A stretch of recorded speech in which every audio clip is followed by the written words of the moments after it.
Hello everyone, it's Seth, probably better known as Saffron Olive, and it's time for another daily dose of Streets of New Capenna spoilers. So we are kicking off week 2 of spoiler season, and good God, do we have a ton of awesome cards to talk about today, which means we should probably jump right into it. Before we do, 2 quick reminders. Number 1, if you want to keep up on all the latest spoilers, you find them all over at MTGPreviews.com. Number 2, if you need some new Capenna cards, or any cards really, you can get them from our awesome sponsor Card Kingdom by heading over to cardkingdom.com/MTGGoldfish and even get a free goldfish sticker. Just let them know you want one in your order notes and they will hook you up.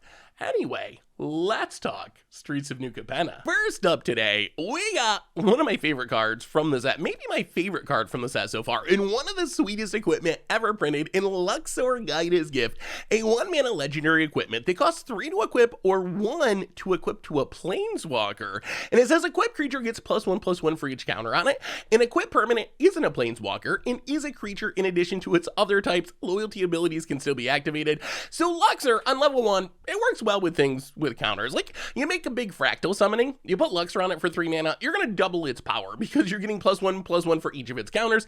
Same with like Jugan Defends a Temple can put a lot of counters on things, Luminarch Aspirant, Kamiya Transients, so you can certainly play this in some sort of just counter themed deck with a bunch of creatures.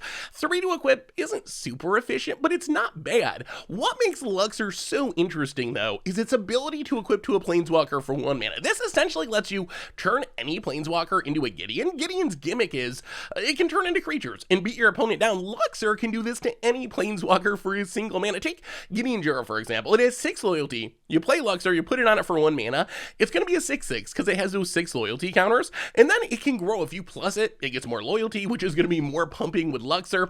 So you essentially turn anything into a Gideon. And this does some really, really weird, unique, cool things. First off, since your Planeswalker becomes a creature and it isn't a Planeswalker, it can no longer be attacked to lose loyalty. Your opponent can't attack a creature, and we're not playing Hearthstone, so your Planeswalker is kind of protected, but you can still use its loyalty abilities, even though it's not in Planeswalker form. Activating loyalty abilities is not connected to being a Planeswalker, it's connected to having loyalty abilities on it, essentially. So that's one of the shenanigans here. It's kind of a weird way to keep your Planeswalker from getting attacked, but it does so much more than that. Think about in Standard, we have cards like the Wandering Emperor or Elspeth Resplendent. These are Planeswalkers that can put +1/+1 counters on things. And remember, it does not say another creature. Take Elspeth, for example. Like, let's say you play Elspeth, then you put Luxior on it. Elspeth, it starts with 5 loyalty, so immediately it's a 5/5 thanks to Luxior. But then you can +1 Elspeth, which is choose up to 1 target creature, not another target creature. Put a +1/+1 counter on it, and a counter from among Flying, First Strike, and Lifelink. So this is going to add a loyalty, so it's another pump from Luxior. Then you're going to get a +1/+1 counter, which pumps with Luxior and pumps naturally, and then you're going to get the flying counter, let's say. Altogether, Elspeth +1, if you target herself with it, it's going to give +4/+4. Elspeth is going to be a 9/9, and it's going to keep growing every single turn. Wandering Emperor can do the same thing. Put a +1/+1 counter on up to 1 target creature, gains first strike until end of turn. So you can Luxior on Wandering Emperor, uptick it, put a counter on it, grow its loyalty, make it into a huge threat. So you can go with this weird, like, Planeswalker beatdown ability. And remember, it's going to be hard to lose those loyalty abilities because your Planeswalkers aren't Planeswalkers anymore, so your opponent can't attack them. So this is just going to be really, really huge threats. Of course, the downside of this is because you turn your Planeswalker into a creature, all of a sudden you do turn on creature removal. Your opponent's able to Doomblade your Elspeth now, which it wouldn't be able to do otherwise, but still, that is a really sweet synergy. Also works really well with cheap, high loyalty Planeswalkers. Maybe the best one is Kiora Behemoth Beckoner. Play your Luxior, get down your Kiora, you can untap a land to be able to equip Luxior, and then you have a Kiora that's going to be a 6/6. It's not going to gain loyalty, but still, that's a pretty reasonable threat for a 3 mana. Same with like Dovin or Tibalt. And then again, because they're going to be in creature form, your opponent's not just going to be able to attack them down, so you're going to be able to keep those static abilities around, hopefully, at least until your opponent finds creature removal.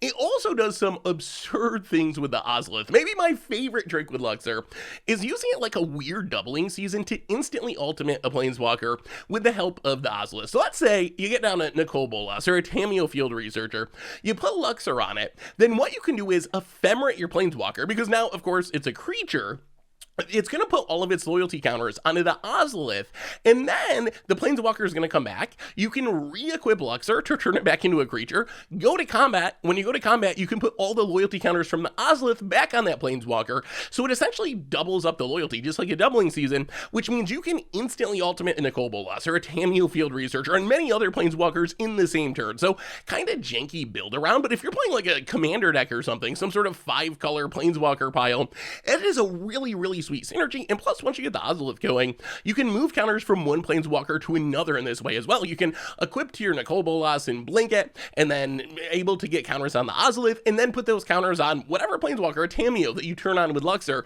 So all kinds of sweet shenanigans there. Also has some modern potential outside of Planeswalkers. Pretty much everything goes infinite with Devoted Druid, but this is another way to go infinite with Devoted Druid. You Devoted Druid, you put Luxior on it, it's going to get +1/+1 for each counter on it. So now you can tap your Devoted Druid to make mana, untap it, put a -1/-1 counter on it, but that's actually going to grow your Luxior, so then you can tap it again, and untap it, and tap it again, and untap it for infinite mana. We've seen this combo in the past with Vizier Remedies, and Luxior kinda does the same thing. If you think about the speed of the combo, turn 2 Devoted Druid, turn 3 Vizier Remedies, go infinite, turn 1 Luxior, turn 2 Devoted Druid, turn 3 Equip Luxior, go infinite. The upside of Luxior, though, is it's really easy to find. We got Urza Saga, one of the most powerful cards in Modern. We got Stoneforge Mystic, so unlike Vizier Remedies, well, I guess there's ways to tutor up creatures as well, but we have a ton of really playable ways to find a 1-mana equipment, so I wouldn't be surprised if this found its way into some sort of Devoted Druid infinite mana combo deck.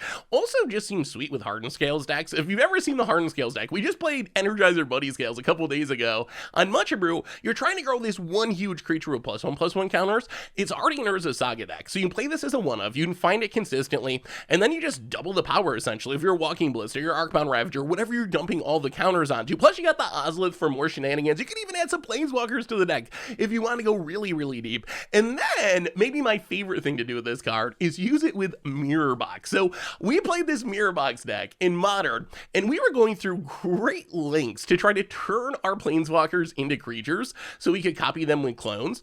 Because with Mirror Box, you can have any number of the same Planeswalker, no legend roll. So we were like using Karn to find Liquimetal Torque, and then Liquimetal Torque could target a Planeswalker to make an artifact, and then Karn could turn it into a creature, and then we could Phyrexian Metamorph it, or then we could Glasspool Mimic it. Luxior does that so much more easily. Like with Luxior, all you gotta do is put it on the Planeswalker, and then it becomes a creature, and then you can copy it with clones. So really excited to play some Luxior Mirror Box shenanigans. Plus, if you got Mirror Box going, you can have more than one Luxior, which is kind of insane. So Luxior, I love this card. It seems like it's actually pretty powerful. There's combos, there's some potentially powerful Planeswalker things you can do with the card. Plus, it's got all of this really cool jank synergy with Mirror Boxes and Ozoliths and ultimating Planeswalkers, which for me makes this card a home run. Like competitive potential and jank potential, that makes it like the perfect mythic from New Capenna. We also got a black mythic in Corpse Cleaner. So Corpse Cleaner, a 4-mana 3/3 Augur Rogue with Death Touch, and it says whenever another non-token creature you control dies, Corpse Cleaner connives. So you get to draw and discard. If you discard a non-land, you put a +1/+1 counter on it, and then when Corpse Cleaner dies, return another target non-rogue creature with power less than or equal to Corpse Cleaner from the graveyard to the battlefield.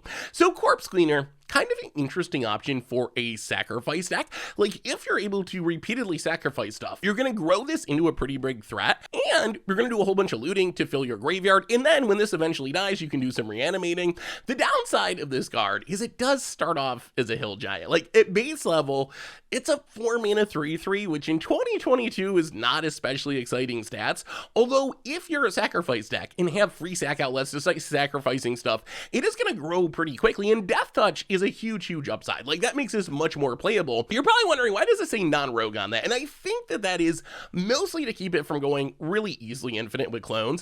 You'd be able to like Corpse Cleaner and then Glasspool Mimic it. So you have 2, and then you can sack 1 to a free sacrifice outlet and keep reanimating each other for infinite ATB triggers, infinite death triggers. But that is essentially prevented because you're not going to be able to reanimate the Corpse Cleaner with a Corpse Cleaner. That is essentially what it's doing. Almost like Junji, the mythic dragon command that we got in Kamigawa, having the non-dragon claws, basically keeps it from reanimating itself with clones or other shenanigans like that. It does seem like it has some potential though, as a combo piece. Probably the cleanest combo is Corpse Cleaner, Karmic Guide, and then a sack outlet. Your Corpse Cleaner, it's a 3/3, Karmic Guide's a 2/2, so you can reanimate it, so you can sacrifice the Corpse Cleaner, get back the Karmic Guide gets back the Corpse Cleaner gets back Karmic Guide, throw a Blood Artist into the mix or whatever, and you just kill your opponent on the spot. You scry through your deck with Viserys, you make infinite mana with Ashnod's Altar. So this is something you could do in Modern. We do have Karmic Guide in Modern. Also seems really sweet for sacrifice style commander decks. I think we'll see it there as well.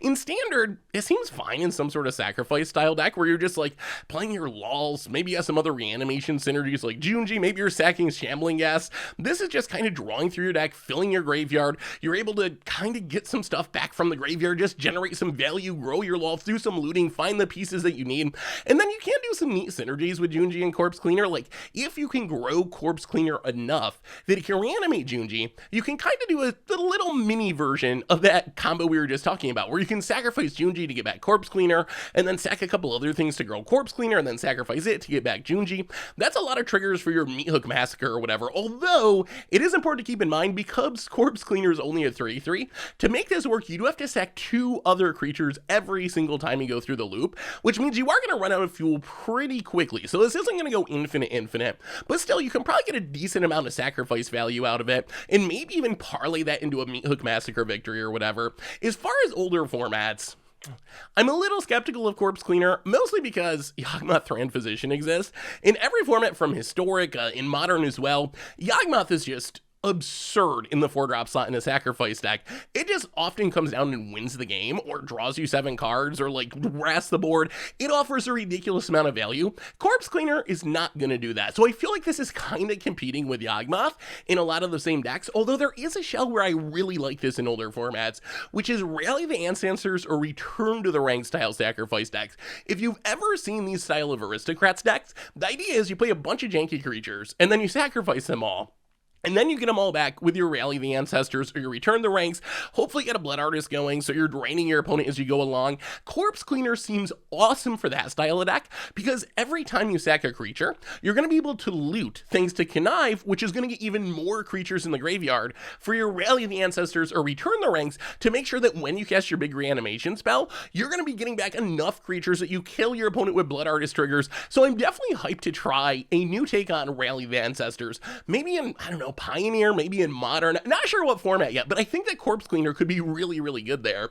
The other places will be good is in Sacrifice Commander decks. If you're playing Marin or Tisa Karlov or Yawgmoth or Korvold, I think this is worthy of a slot in the 99. It's going to do some looting, which is fine. It's going to grow. It's got Death Touch, so it can take down a big commander across the table or something. And then when it dies, you get to get something back. So even if just played fairly, it's strong. And then if you're playing something like Tisa Karlov, you can also just throw in the Karmic Guide combo. So you're playing a normal sacrifice deck, but then you have this infinite combo finish if you need it. So Corpse Cleaner, I like this card quite a bit. It's a cool, slow value engine. It does start off a bit small, but Death Touch helps solve that problem. And if this sits out on the battlefield for a couple of turns in a sacrifice deck, the amount of value it's going to generate is going to be pretty massive. Next up, we got another Ascendancy, an Obscura Ascendancy, our Esper Ascendancy. So 3 mana enchantment says, whenever you cast a spell, if its mana value is equal to the number of soul counters on Obscura Ascendancy +1, put a soul counter on Obscura Ascendancy, and then make a 2/2 white spirit creature token with flying, and then as long as Obscura Ascendancy has 5 or more soul counters on it, spirits you control get +3/+3. So all the spirits you make turn into 5/5s. So Obscura Ascendancy, boy, this is a tough card to evaluate. On one hand, take a typical Esper control deck in Standard. You got Portable Hole at 1, Vanishing Verse at 2, Kaido, Wandering Emperor, Lolth. Like, just that curve is going to make 5 2/2 spirits, and then it's going to turn on the last mode of Obscura Ascendancy, so it's going to turn them all into 5/5s, and you're just going to win the game. Like, that is really, really powerful. However, there is a big downside here, which is you gotta have your cards in the right order. Like, let's say you don't have the Portable portable hole, but you got the Vanishing Verses and the Kaidos and the Wandering Emperors and the Walls, then your Obscura Ascendancy is going to do literally nothing. It is going to just sit on the battlefield, 3 mana, do nothing. So, boy, it's going to be a really tricky card to make work. Its ceiling is really, really high. Like, when you have that dream curve, the ceiling is probably win the game, but the floor is really, really low. Like, 3 mana do quite literally nothing until you find the right spell to keep the chain going. What makes me skeptical of this card is another card that's a 3 mana enchantment from the not super distant past called Imminent Doom. Imminent Doom kind of works the same way. It starts with a Doom counter, and then when you cast a spell with its mana value equal to the number of Doom counters on it, it deals that much damage to a creature or player, and then you put a Doom counter on it. So it works exactly the same. You cast a 1-drop, you get a damage, you get a counter, then a 2-drop, 2 damage counter, 3-drop, 3 damage counter, etc., etc., etc. It keeps building up, dealing more damage. Imminent Doom was a little bit hype when it was spoiled. People were excited about this card, and then people tried to play with it and found it is just really, really difficult to actually make it work in practice. And I think the same thing is going to be true of Obscura Ascendancy. While we do have some sweet support for spirits and standard, Hallowed Haunting and Catilda and Patrician Geist, my guess is Obscura Ascendancy is just a little too inconsistent, a few too many hoops to jump through. Obviously, you can build around it, overload on 1-drops, in 2-drops, in 3-drops, and really try to make it work to maximize your odds of getting that ceiling rather than the floor.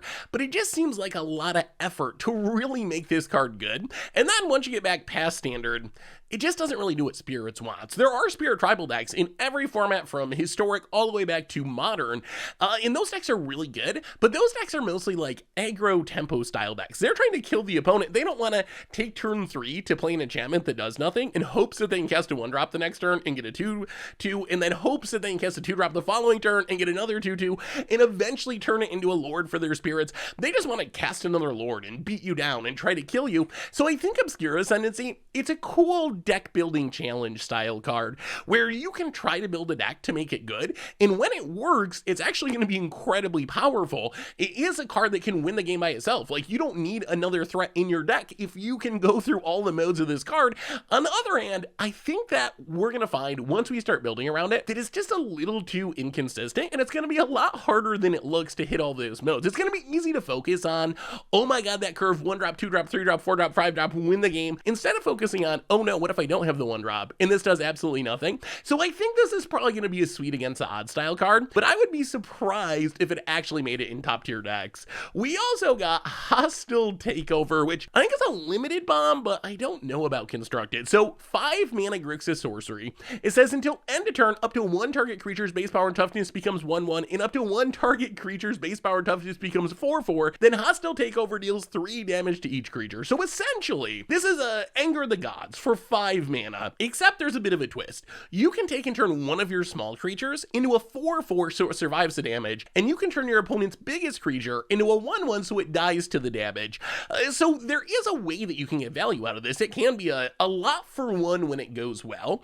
On the other hand, I don't know if that's going to be enough for standard or any other format. Once you get back to older formats, 5 mana is just way too much. You need your Anger of the Gods to be 3 mana. Even that can be too slow sometimes in some matchups. So there's just no way you're going to cast a 5 mana Anger of the Gods, even with these extra upsides. In standard, we have Burn Down the House, which is 5 damage, or you can choose to make Devils. Is there a chance Hostile Takeover could compete there? I'm actually pretty skeptical for 2 reasons. One is, as we talked about, 5 mana is just a lot for 3 damage. That's slow enough that your opponent's probably going to have multiple threats that don't die to this, so it's not going to be a hard sweeper. The other issue in standard is the matchup where this would be at its best against various White Weenie style decks, which are very popular. In those matchups, those decks are playing Thalias, they're playing Redanes, they have all these taxing effects, so even 5 mana, that's kind of deceptive. It's probably going to be 6 mana, or 7 mana, or 8 mana, and once you got to cast this for 8 mana, like, it's just not going to do enough. So I think the Hostile Takeover, probably a very high pick in limited, where this can be a lot for 1, a 3 for 1, a 5 for 1, some really big number for 1. So I think that in limited, it's going to be a bomb. In standard, I don't want to say it has no uses. Maybe there can be a very specific deck, but I'm a little skeptical, even with the upsides of, saving one of your creatures, killing a big creature, that a 5 mana Anger the God style effect is going to be playable. We also got one of the more interesting mana dorks that we've seen maybe ever in Black Market Tycoon. So Black Market Tycoon, 2 mana, 2/2. It's Gruul. It's a cat rogue, and it says at the beginning of your upkeep, Black Market Tycoon deals 2 damage to you for each treasure you control, and then tap it to make a treasure token. So Black Market Tycoon, when played fairly, it's kind of like a Paradise Druid, a 2 mana dork that makes mana of any color. You tap this, you make the treasure, you spend that treasure right away, just like you would the mana from Paradise Druid, and it's just a mana dork. Nothing happens. What's weird about Black Market Tycoon is it has this upside that you can store up the mana. That's something that Birds of Paradise, Paradise Druid, any other mana dork can't really do. Because it makes treasure tokens, you can leave those sit on the battlefield, but if you do decide to do that, you're going to start taking damage. 2 a turn, 4 a turn, it's going to add up. So it's very interesting in the sense that you can use this as a double ramp spell. You play this on turn 2, turn 3 you make a treasure, turn 4 you make another treasure, you're going to have double the mana, so you're going to be able to cast like, what, a 6-drop on turn 4 without any other help? That's a pretty powerful effect, but if you ever store up a ton of treasures, you're going to get in trouble because you're going to take a lot of damage. But I think this card's probably pretty good because its floor, as we said, is a 2 mana dork, and if you just play it fairly and use the treasure every turn, that's already a playable card, and then you can get extra upside out of this. This is also a Paradise Druid that can take and trigger sacrifice effects. Maybe you got a Mayhem Devil, so when you sack your treasure, you're getting a damage. Maybe you got Disciple of the Vault, so you're draining. Maybe you got Oni-Call Anvil, and you need artifacts leaving the battlefield to trigger to make another artifact. Black Market Tycoon does something unique there that no other mana dork would do, so there's a ton of possibilities for this card. And then if you want to go really deep, you can always double up the treasure tokens, which is something other mana dorks don't do as well either, like Kaya's and Zorn's and Doubling Seas and Anointed Processions. You can be tapping this to make 2 treasures, or 3 treasures, or 4 treasures, depending on how many of these effects you can stack up, and that's a pretty absurd effect. Sure, you're probably going to have to use them right away, or you're going to die to the damage, but still, that is a lot of upside. There's also some infinite combo potential, although again, like, this is a Freed from the Real combo. Freed from the Real, it's one of those cards, goes infinite with everything, but Black Market Tycoon, put the Freed from the Real on it, you tap it to make the treasure, use the treasure to untap it, so if you have a Mayhem Devil or Disciple of the Vault, you just drain your opponent out of the game, burn them out of the game. If you have a Zorn Anointed Procession, then you make infinite mana and treasures and then win with your infinite mana, so there is combo potential there. The other cool way to build around this is giving it lifelink, and this is a risky plan, but it's a plan that can be pretty effective because Black Market Tycoon is dealing 2 damage to you for each treasure you control. If you can give it lifelink, you essentially get around this damage. Like, you're not losing that life anymore because you're going to gain back all the life that you lose. So stick a Shadow Sphere on it, a Basilisk counter on it, and then you can make as many treasures as you want and not lose to the damage. The risk is your opponent at instant speed with the trigger on the stack is like, March of Otherworldly, like that Shadow Sphere or whatever. Shatter is some sort of removal spell, and then you're going to take a ton of damage, maybe die on the spot. As far as Commander is concerned, this was actually a really tricky card to find a home for, mostly because of its colors.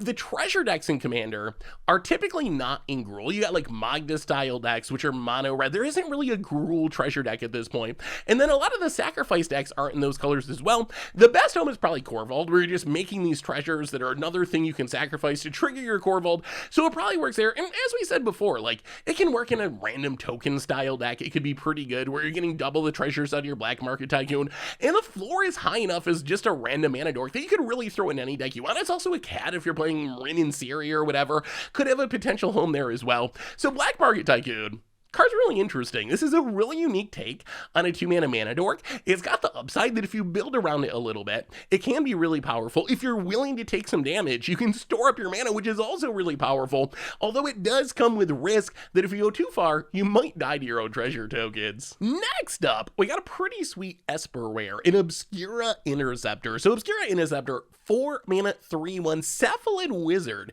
with Flash and Lifelink, and then when it enters a battlefield, it connives, and then when it connives, return up to 1 target spell to its owner's hand. So essentially, for 4 mana, you get a 3/1 Flash Lifelink, ETB, you draw a card, you discard a card, maybe get a +1/+1 counter if you discard a non-land, and get to bounce a spell back to its owner's hand. This seems like a pretty powerful effect. I kind of wish it was like a 3 mana 1/1 or 2/1 or something, because I think it would make it a lot better outside of Standard, but in Standard, this is like a flashy Venser that only hits spells. You can't bounce a permanent that's worth keeping in mind. Combined with Owl Familiar, you get the looting with its ETB, and then potentially a 4/2 lifelinker if you discard a non-land card that can ambush something in combat. That's a really, really solid effect. And I think that Obscura Interceptor, even though I'm not convinced it's going to be good enough for non-standard formats, in standard, it seems pretty good. The question is, in standard, we do have Overcharged Amalgam, which is a card I was really, really high on, and it ended up kind of falling flat. Like, it does see a little bit of play, so that is kind of a fair question about Obscura Interceptor. If Overcharged Amalgam, which is straight up counters a spell, or an activated or triggered ability, isn't good enough, is Obscura Interceptor going to be good enough? And I think the difference here is Obscura Interceptor doesn't need to have sacrifice fodder. You don't need to exploit something to make it good. This is just going to do its thing. It also has arguably a better body. You lose out on flying, but having lifelink is a nice upside. So I think that there's enough upsides here that it's going to be better than Overcharged Amalgam. Because think about like Esper Control. Esper Control just really can't play Overcharged Amalgam, even though it would probably like the effect, because it's not going to have the bodies to sacrifice. Obscura Interceptor doesn't have that restriction. In some ways, you could compare it to like a Spell Queller kind of. Although Spell Queller, it gets rid of whatever it hits permanently. Obscura Interceptor, it is a temporary solution. You're bouncing something, and your opponent can always recast it, but you're getting a pretty nice body out of the deal as well. Seems especially good if you're building a straight up connive deck, right on theme with like Rafine. You can curve them into each other, so that seems like a nice little curve. Also seems kind of sneaky good with Leer. Leer, one of the downsides is you can't counter spells. No one can counter spells once Leer's on the battlefield.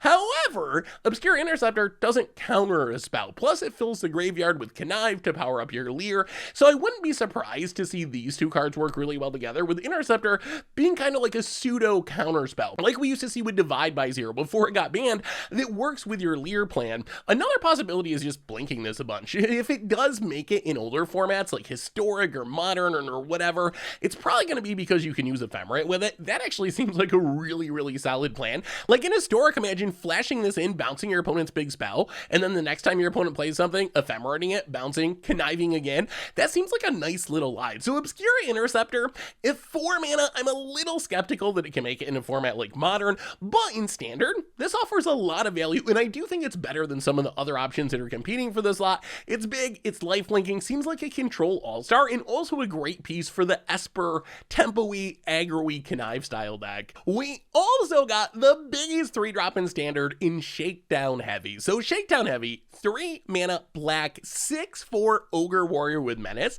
This says when it attacks, defending player may have you draw a card. If they do, untap it and remove it from combat. So there's a bunch of good news about Shakedown Heavy. It's huge. Like 3 mana 6/4 Menace, that is way above the curve even in 2022, and worst case, you get to draw a card, which isn't bad. Like if this is attack, it gets untapped, you draw a card every turn. That is also pretty good. The bad news is it is kind of a Punisher card, so it's your opponent's is going to make the choice. So how I think this works is you attack with Shakedown Heavy, and your opponent's like, okay, can I block this profitably? If yes, I'm going to block it, get it off the table.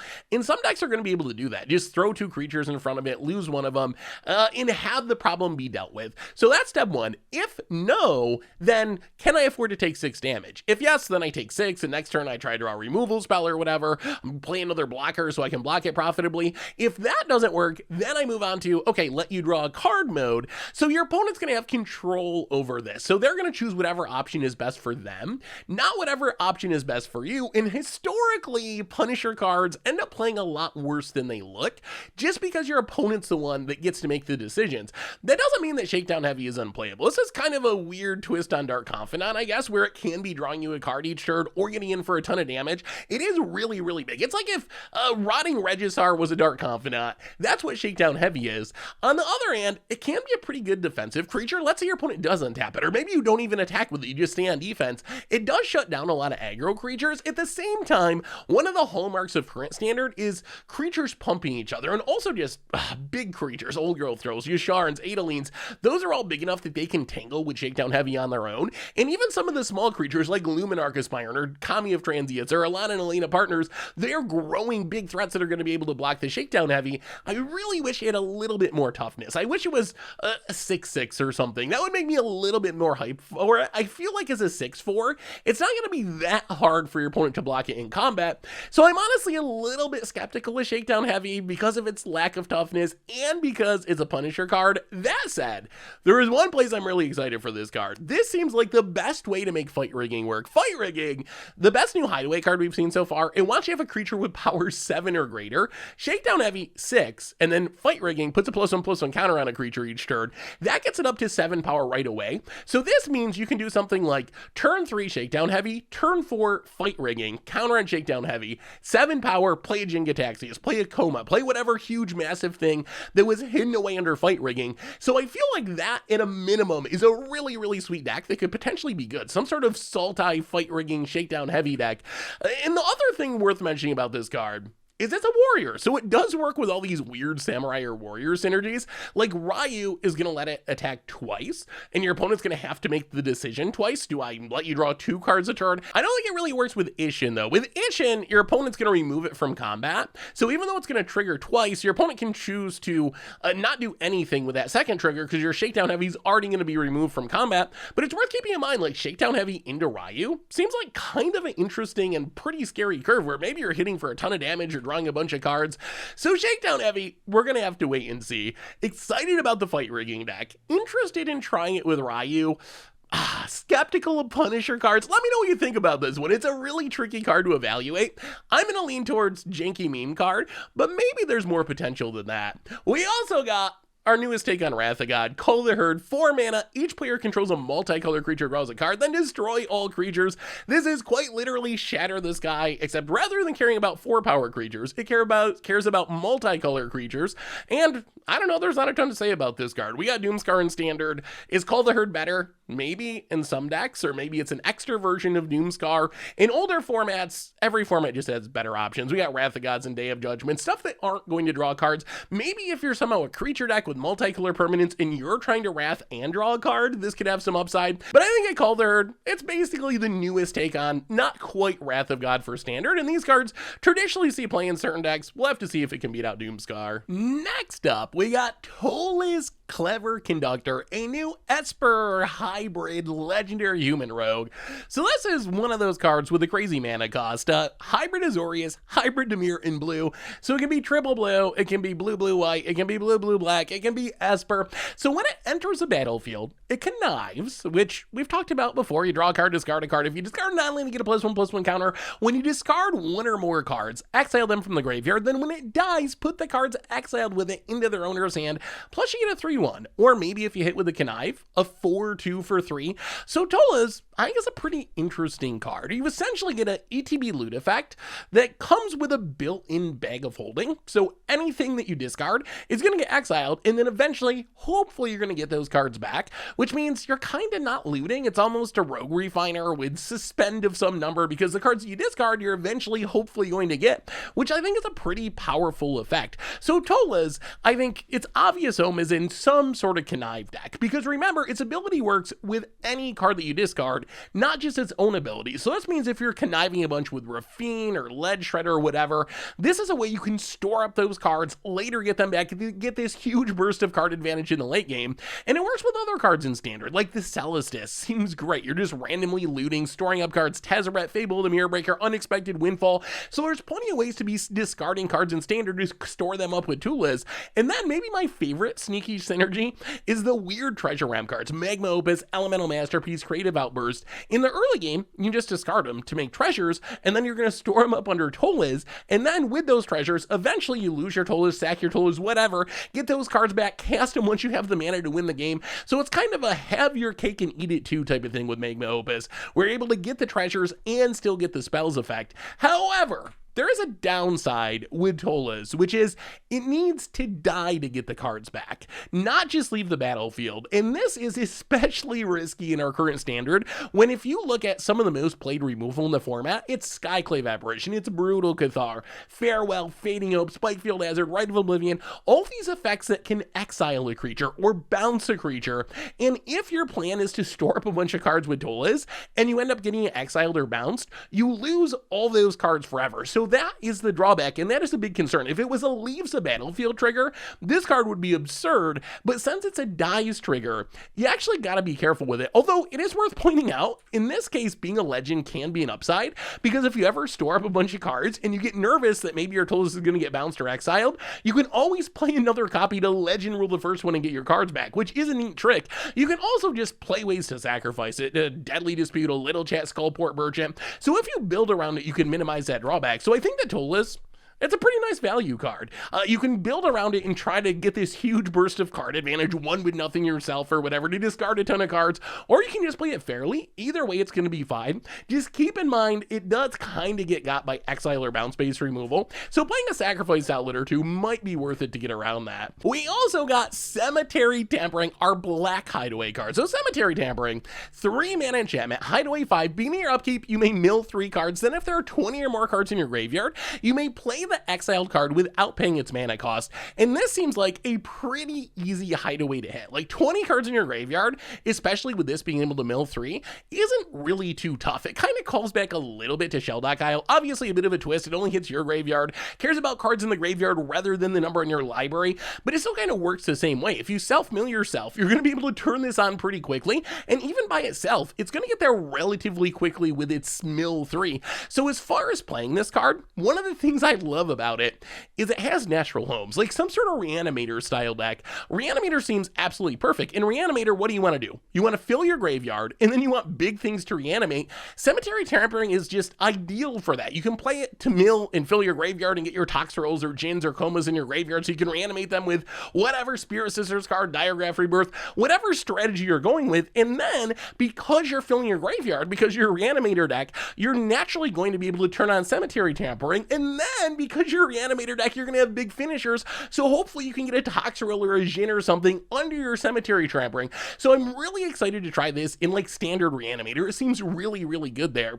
If you go back to Modern, you can turbo this out pretty quick. Between dredge cards and stuff like Glimpse the Unthinkable, you can get 20 cards in your graveyard really, really early in the game and then try to spin into like an Emrakul or something like that. I don't know if that's a good plan, but it's definitely something that you can do. I don't know if your dredge deck is going to want to run a random Emrakul, but it is worth keeping in mind. The only problem with this card is it does kind of get got by graveyard hate. Stuff like Rest in Peace, Leyline of the Void, they just make this card do absolutely nothing, which is a bigger issue outside of standard than in standard, but definitely something to keep in mind that these cards are kind of a hard counter to it. The other way that you could play it in standard that I think would be really fun is in this graveyardy creature style deck. I want the old Sticky Fingers, old Rustine, Willowgeist deck to work. I've been trying to make this deck work for a while. It hasn't quite gotten there, but it seems possible that this would be a great upgrade to that deck. You're filling your graveyard, which is what the deck wants to do anyway, and then even if you don't build some huge top-end finisher into it,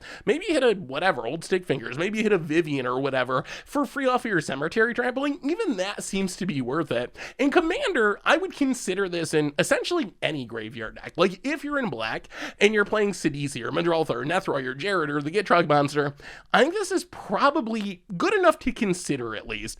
It does what you want. It fills your graveyard. It lets you cheat a big thing into play. You can get 20 cards in your graveyard pretty quickly, and then maybe there's a way you can reset it. If you blink it or whatever, sacrifice it so you can recast it with Madroltha, you can hide away again and again and again, and once you have those 20 cards in your graveyard, it's always going to be turned on, at least until your opponent finds some sort of graveyard hate. So Cemetery Tampering, it's a little bit risky, but it does seem like one of the easiest hideaway cards to turn on out of the new ones we've seen from New Capenna. So if you want to take the challenge, it doesn't seem like it should be that hard to pull off. We also got Topiary Stomper, a new 3-mana 4/4 plant dinosaur.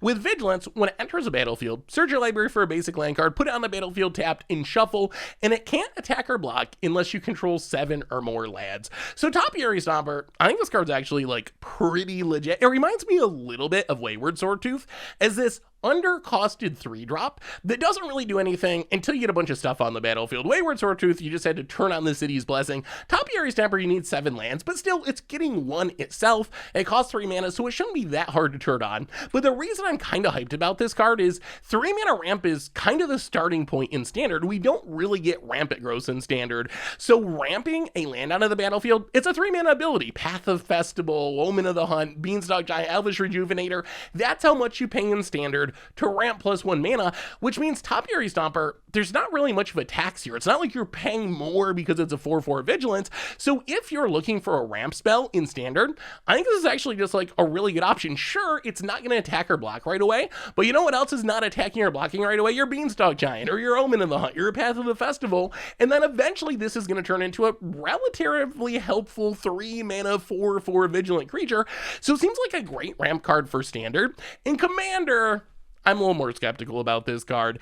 I think it's worth playing in a couple of certain situations, but in general, I don't think it's good enough when you have Kadama's Reach and Cultivates and just so many powerful ramp spells in Commander. But I would play in Dinosaurs in specific, something like Gishath, because you just care about having as many of your creature type tribe members as possible in your deck. So Topiary Stomper seems perfect there. Also really sweet with Panharmonicon style decks. If you got a Yarok or something, and this is double landing, that's another reason to play this over that Cultivator Kadama's Reach. It turns into a better Cultivator Kadama's Reach if you got a Panharmonicon effect going.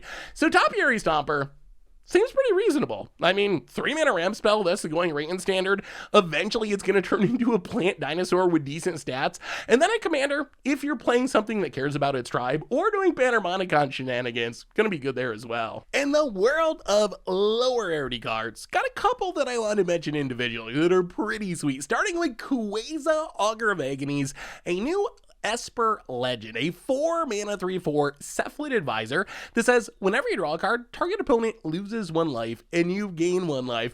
And I'm excited about this card for one really big reason, which is it works incredibly well with wheel effects, windfalls, dark deals, emergency powers.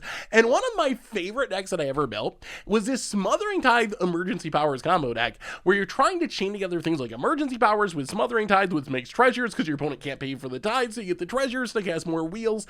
Queza seems like the perfect finisher for that deck, where you just throw that on the battlefield and cast all your wheels, and as you draw those cards, you're going to win the game by draining your opponent out of the game. So this is just an effect that I've wanted for a long time, and I think it's a really sweet version of it, and it's a legend, so now I can build this as my commander and have one of the combo pieces in my command zone and just try to play like a weird Esper wheelie combo style deck. So I think Queza, I don't know if they're going to really do anything in standard, but in Commander or in Janky against odd style decks in older formats, it's a really sweet option. We also got literal MTG Goldfishes and Exotic Pets, a 3 mana Azorius instant. This says create 2 1/1 fish tokens with this creature can't be blocked, and then for each kind of counter among creatures you control, put a counter of that kind on either of those creatures. So essentially, you get 2 1/1s that can't be blocked, and then you're going to get a bunch of counters on them, assuming you're playing a counter deck. So when you consider that the going rate to make 2 tokens at instant speed is 2 mana, there's a little tax for Exotic Pets. It's 3 mana, but you get a ton of upside. First, the creatures can't be blocked, which is huge. Like, even that is probably enough to make it 3 mana. And then, if you're playing a counter deck, maybe you're playing some sort of Ozolith deck, you can make these fish really absurd. You can be getting +1/+1 counters and flying and hexproof and death touch. There's so many different kinds of counters. You can even turn a Planeswalker into a creature and get some loyalty counters. They won't do anything, but that's a thing that you could do. So I think that Exotic Pets is just one of the sweetest uncommons that Wizards has made in a long time. It'll show up in counter style decks in Commander, and I'm definitely planning on building around it in constructed formats. Not that it's going to be like insanely broken, but it will be insanely fun. We also got a new bird spell in Call an Expert. So 3 mana instant, players can't gain life this turn, damage can't be prevented this turn, 3 damage to any target, basically a bad skull crack. In older formats, 3 mana is just a little bit too much. However, we're in a standard format where stuff like Righteous Valkyrie, Clerics, Life Gain, those are all seeing a lot of play, and Skullcrack isn't in standard, so I think this card certainly has uses. It's fine as a removal spell. 3 damage for 3 mana is not super exciting, but the upside is fizzling all that life gain, turning off the Righteous Valkyries or whatever other life gain shenanigans your opponent has going on. So a little bit too much for like modern, I think, but in standard in specific, and maybe going back to like historic or pioneer, I think this card definitely has a shot in burn and mono red style decks. We also got a new enchantment in Security Bypass. 2 mana enchant creature. As long as enchant creature is attacking alone, it can't be blocked. An enchanted creature has when this creature deals combat damage to a player, it connives. So you'll loot, you maybe get a +1/+1 counter. This reminds me a little bit of a Curious Obsession style card. The downside is you're looting rather than straight up drawing, which is still good. The upside is you can potentially be growing your creature along the way. The creature potentially unblockable if you're attacking alone, and you're getting the counters from conniving, so all of a sudden your threat's getting bigger and bigger and bigger. We've seen Curious Obsession be kind of insane in the past, and I think that in the right shell, some sort of Bogglesy style shell, this is a really, really nice option. The unblockability is good, the conniving's good, the growing the creature is good, so not a direct replacement for Curious Obsession, but close enough to keep in mind is a constructed playable option in the right deck. Otherwise, we got a bunch of other random commons and uncommons, mostly stuff that'll be relevant for limited, but you can check them all out over on MTGpreviews.com, sort them, filter them, all that good stuff. And that brings us to the end of our daily New Capenna spoilers for today. So, so much to talk about. Let me know what you think of all these ridiculous cards in the comments. What are you brewing? What are you playing? What are you hyped for? Let me know. Thanks for watching, everyone. I hope you enjoyed it, and I'll be back tomorrow with more Streets of New Capenna spoilers. So until then, have a spectacular day, and I will talk to you soon.